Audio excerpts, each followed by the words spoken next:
I've organised today, and I'll be speaking later on. But I'd also like to introduce Miguel, who works for an organisation called Science Without Barriers, and he's going to talk to us about the work he's been doing with some deafblind students in Spain. So welcome, Miguel. Thank you very much, and thank you all for coming. And first of all, well, thank you to Alison and the Higher Education Network, the Geological Society, for hosting us and organizing this event. But also, well, I am the one speaking here, but anyone involved in the activities we have made, they could be equally telling you their experience. And first of all, I would like to apologize, not because of American spelling, but with these translator, traitor, words that are perfectly acceptable in Spanish may not be in English, so I apologize if I use terms that I should not be using. Who are we? We are an association, non-governmental association, that was formed by a group of lecturers, professionals related to disability, psychologists, and a lot of people trying to promote inclusive science education. And not only in relation to disability, but to any person who will not have a wide access to scientific contents. Although I am going to speak about the geological part, and for most of our activities, they are related to geology, but we were called Science Without Barriers because we didn't want just to be about geology, but about science in general. And something which I think is relevant, we are focused on science public outreach, mainly. We are not talking that much about adapting a syllabus or a curriculum, but we are talking about non-formal education. So our science public outreach, it really has a social component, which is, I think, something very important, and we will see that we are like halfway reaching our objectives in that regard. While Chris has been focusing, I think, mainly on mobility issues, but one of the things, I mean, our focus has been especially on people who really need a very significant adaptation for reaching materials, not as much accessing materials from a physical point of view, but to accessing the material from either knowledge perspective or as the case Chris was commenting, because of sensory impairment. Well, this is our Facebook, and this is our website that I have to thank Chris and the International Association for Geoscience Diversity that they let us use some space for this website. What do? We do workshops with people with disabilities, we give talks as this one, and we try to organize activities that put ourselves in the shoes of someone with a disability. Also within the association, we have scientists and scholars that they disclose themselves as disabled, and for example, they are leading some projects in relation to accessibility, in this case of astronomy. And focusing on geology, as I said, this association was born around a group of geologists from the School of Geology of the Complutense University of Madrid, and it really had to do with this Innovation in Education project, Geodivulgar, and the philosophy of it was for students to get a better understanding of geology through the involvement in science outreach activities. The case in Spain about the public perception of geology, well, it's not really the most popular science in general, and we thought it was really necessary to build strategies to disseminate geological knowledge for everyone, not only because of geology itself, but because we thought that geology was a science that has a high potential for transmitting transversal key competences for lifelong learning. And by everyone, we mean everyone. And one perspective we normally have, we are not talking about graciously giving away some of our time for people with disabilities. But we are talking about two important documents, the UN Universal Declaration of Human Rights, that says in the Article 27 that we all have the right to participate in the cultural life of the community, being science also part of the cultural life, and share in scientific advancement. And if we look at the UN Convention of the Rights of Persons with Disabilities, we have to ensure the full and equal enjoyment of all human rights for all those peoples for all those persons with disability. So we are not talking about something we may or we may not do, but we are talking about really fundamental rights of people. And as I said, remembering that our focus is non-formal learning, it is relatively common to find social activities and to find outings adapted for people with disabilities, but it's rare to find learning and scientific activities. And we can wonder if there is no demand for that, but we believe that it hasn't been offered, so there can be a demand when there has not been an offer. But we are also not talking, we are at first talking about science outreach activities as something that really improves quality of life for disabled people and for everyone. Because any of you who have been involved to public outreach activities, probably the first thing that came up was how, the people was like, well, this is very interesting, this is fun, we are learning something that we didn't know, and that's something very powerful from the point of view of self-esteem and self-image. But it's something also good for us, scientists, scholars, because when we are trying to communicate our science to the most basic level, to the level in which everyone can understand what we are doing, what we are explaining, we really have to go to the fundamental basis of our discipline and really, as was Chris mentioning, know if we climb a mountain just for the sake of climbing a mountain, or we really need to learn what's a contact or what's something, and the other is accessory. I say something there that I really believe. Our funds, most scientists and scholars are paid with public funds, and really something that we must do. We have to return to society what they are paying for. And well, science, public outreach activities are really good fun. So, looking at these two last slides, we have to see that adapting science outreach activities is not something optional, but it's something that we need to do, we must do. And I would like to make a small experiment. If you want to join me, and all those who can, please stand up so you wake up a little bit. And I will ask you to sit down if any time you had to skip some field trip or you went to field work or any educational activity for this matter, and you couldn't go because you were ill or you were having any medical condition. So sit down if you were in that. I was the first one who was in this situation in my first year of my degree.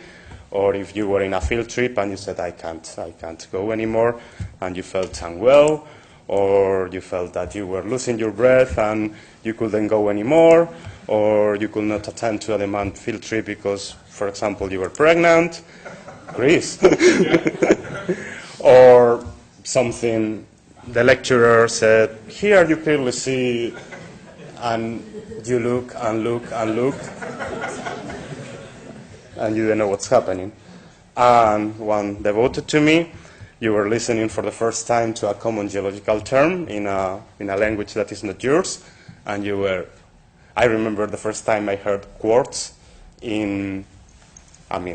said by a native speaker, and we were three of us from Spain, and it was like, rock rich in quartz, and we were like, so what? Quartz, and what's that? Quartz? So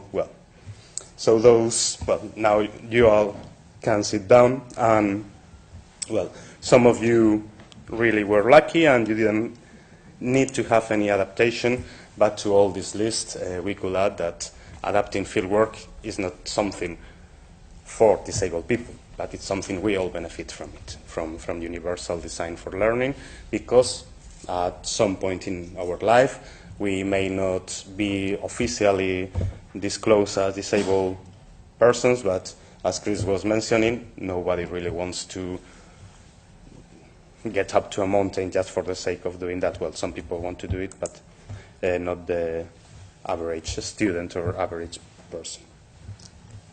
So as I said, we are having a special focus on people who need a very significant adaptation of teaching materials. And in relation to field trips, we have had field trips with people with intellectual disabilities, mostly people with Down syndrome, and people with the deaf blindness. And I would like to highlight here the potential that geology has for multisensory activities which improve the learning process, as people working in education know. And I am going to tell about experience that was partly funded by the Geological Society and Jeremy Wilson Charitable Trust, that it was a field-based geology teaching for people with the blindness in the Basque Coast Geopark in Spain. First of all, deaf blindness. Deaf blindness is not just having auditory and visual impairment. It's a disability in itself, because it's not one plus the other, but the loss of one area impacts in the loss of the other, and that's the emphasis of the combination of both. So deaf blindness is not sort of sight and hard of hearing, but it's a disability in itself. And it's a very heterogeneous group, depending on if they were born with deafness or if they were born with blindness and they acquired the other during life. The first case, the case where people are born with or acquire solely after birth blindness and deafness, it will be the most difficult one from the teaching perspective, and the activities that we have been making, they have been targeted mainly to these three groups. These groups condition the acquisition of abstract knowledge and the communication system, that it may be sign language, normal sign language, or tactile signing.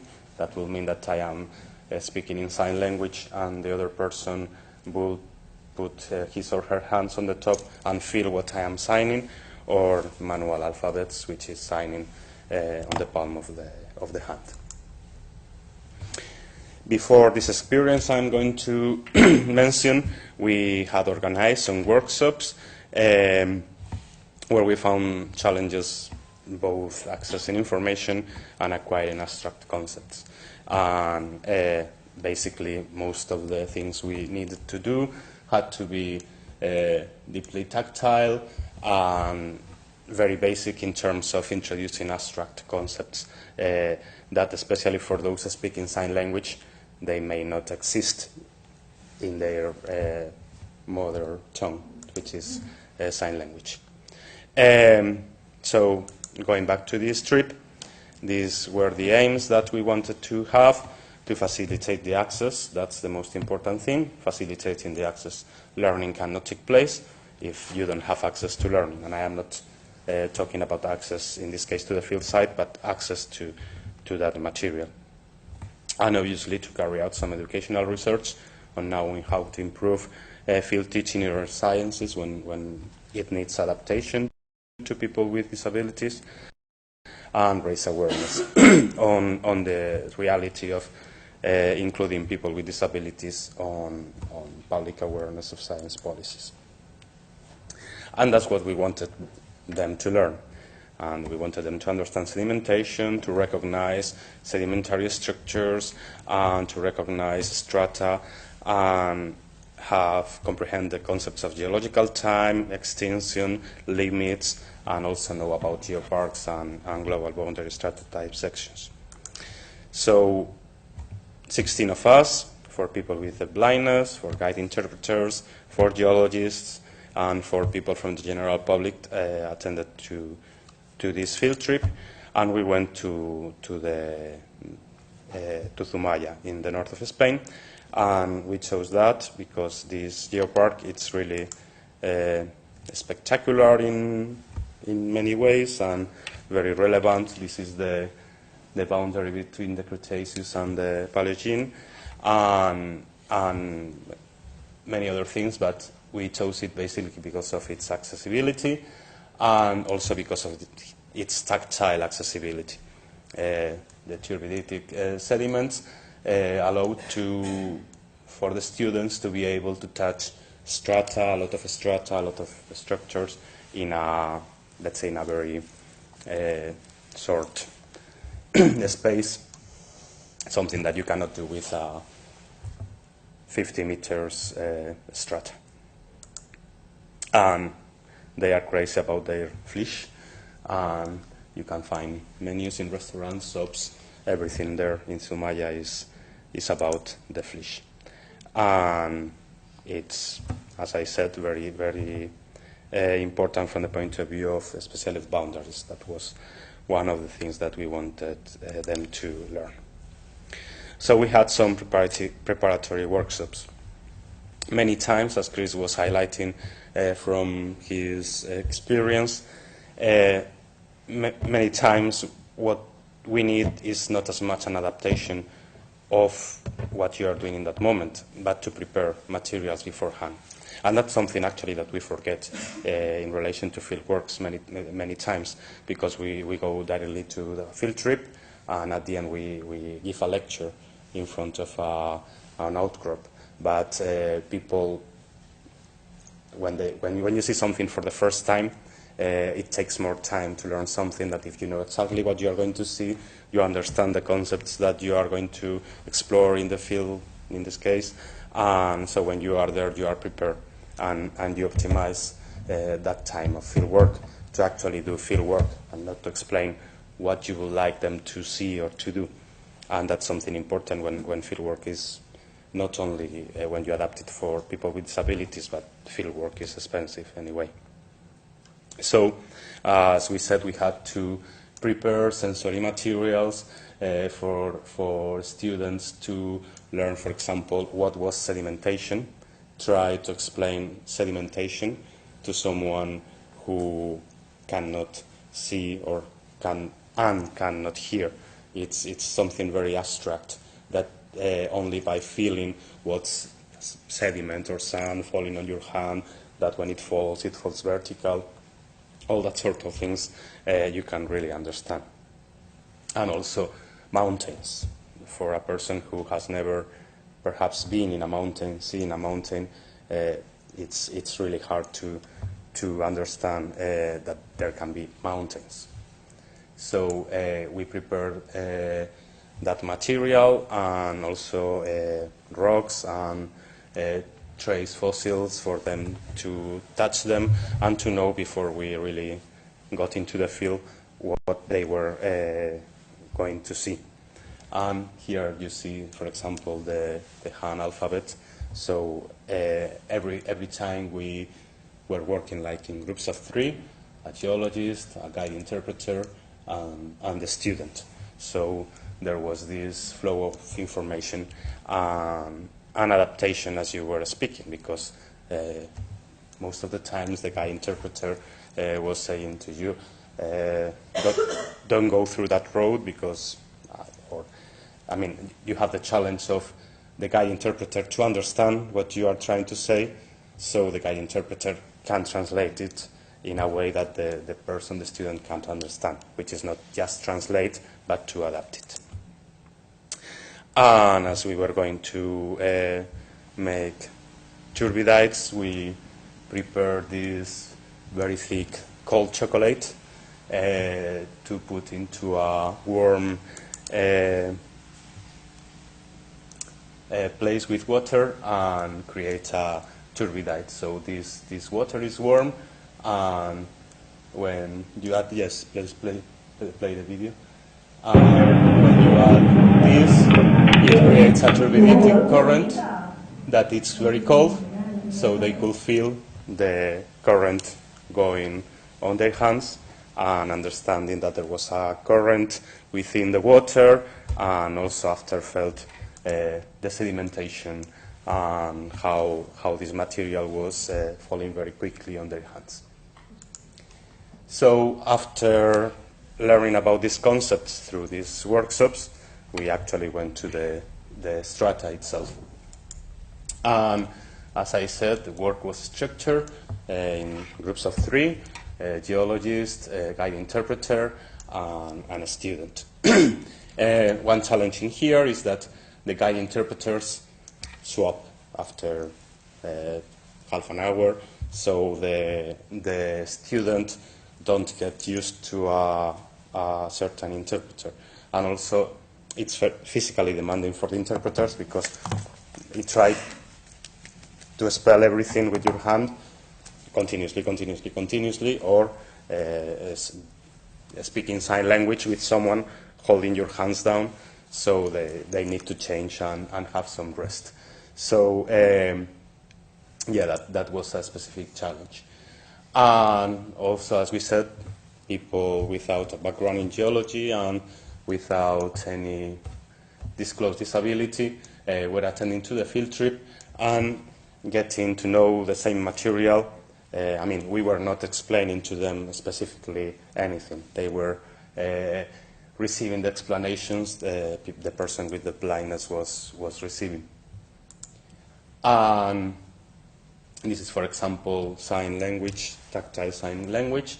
And what we did was basically to go through the sediments and explain concepts as older, more modern, the differences in sedimentary structures, in grain size, in lithology that you can find in this section.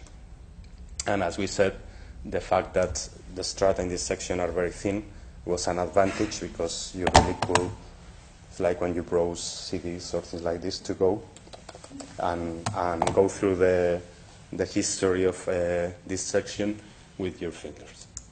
And obviously we brought supplementary material where that was also used on site, as for example these foam plates to explain how sediments were folding. For example, this person is a student, is studying law and business. So, I mean, he has a very high level, but for example, he found a lot of problems with horizontal and vertical. I mean, and all the whole thing of the strata being horizontal at the beginning and folding to be vertical, for him was challenging. So with the foam, we could try to explain that a little bit better. As we were on the beach, we easily could do things to explain trace fossils and how different behaviors and the superposition of trace fossils that were quite common in that section. And as I said, one of the learning objectives was to learn about global boundary stratotype sections and the golden spikes and the significance of that, the significance of protecting geological sites. So we could do that also from a tactile perspective. Here is a student touching the golden spike for the titanium. And also we wanted to have a focus on dissemination. And actually tomorrow in the Spanish National TV there's going to be there is a program called In Sign Language, which is Saturday morning, so there's going to be a small documentary on this field trip. And what we concluded from our experience, that I rush to try to be on time, but I don't know if I am successful or not. So what we discovered, that we were successful in selecting activities that were adequate for these proposed learning outcomes. And something that for me is very important, they were attractive for both people with and without deaf blindness. So everyone learned, and it was a good experience to be sure that when you adapt something to someone with a specific disability, people without that specific disability can get something out from it. And we could get this adaptation of teaching by individualizing the teaching. I mean, it was not a person teaching to many others and all these guide interpreters adapting the information to a person with the blindness, but there was a devoted educator for each person, so you could adapt your speech and your teaching to the level of that specific person, and in that way try to balance the different rhythms for learning. And as I said, all participants reached to some extent expected learning outcomes, and the general public didn't have a specific teaching, but they really were witnessing what the rest of the people were doing. And so we could say that in that sense we reached, or we accomplished, some principles of universal design for learning, because we were able to design an activity that was good for people with different learning abilities. But on the other hand, the different learning rhythms made it difficult to keep a single schedule for all. Chris was mentioning before about being flexible, trying to think of, for example, a classroom in which you had some students with some special needs. It's sometimes hard to keep we are going to do this from 10 to 2, because the different rhythms of learning sometimes make that difficult, especially if you have people from the general public involved. So something, and as we were saying, our aim is non-formal learning, so it has a social perspective, and learning has a social perspective, and Chris was talking before about learning communities. But what we learned is that the specific characteristics of deaf blindness made almost impossible any social interaction beyond the educator teaching whatever they were teaching in that moment, because, I mean, you can't do, if you don't have this kind of disability, you are maybe looking to those rocks, and you can comment with the other student, and you can have a question, and you see that someone else is over there, and that extends also to other moments of the day where you could have had social interaction, as it is meals, or when we were walking from one side to the other. So something that we learn is that when you do these activities from the point of view of non-formal learning, and what you really want to have is an inclusiveness, you really have to schedule also times. You have to schedule times for learning and times for social interaction, because if not, we get to this point instead of this one. So we reach a point in which we adapted material for people with a disability that were included in a, let's say, group without a disability. But we didn't reach to the point of having a mixed learning community between people with and without disability in this case.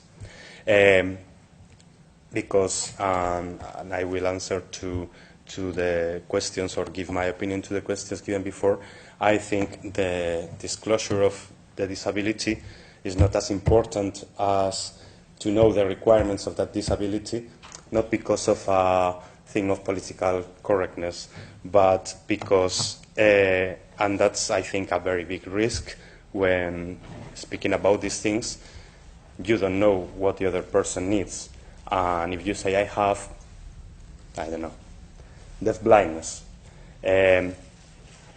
I couldn't have thought before this experience that the person needed one time to learn, one time to tell me how's life, and so it's only the person with a disability or a special need or whatever you want to call it who can tell you, I need this and this. And labels sometimes prevent us to know what the other person really is needing, because you may have the Gomez syndrome, but what's that? What do you need? What kind of adaptation do you need? And I think the European Observatory of Disabilities says nothing for us without us. And sometimes when we try to adapt things, we focus too much on our good intentions and we forget what the other person is really needing or not. So, well, thank you all very much, and thank you to all the people who made possible our activities and this specific activity. And if you have any question, please ask.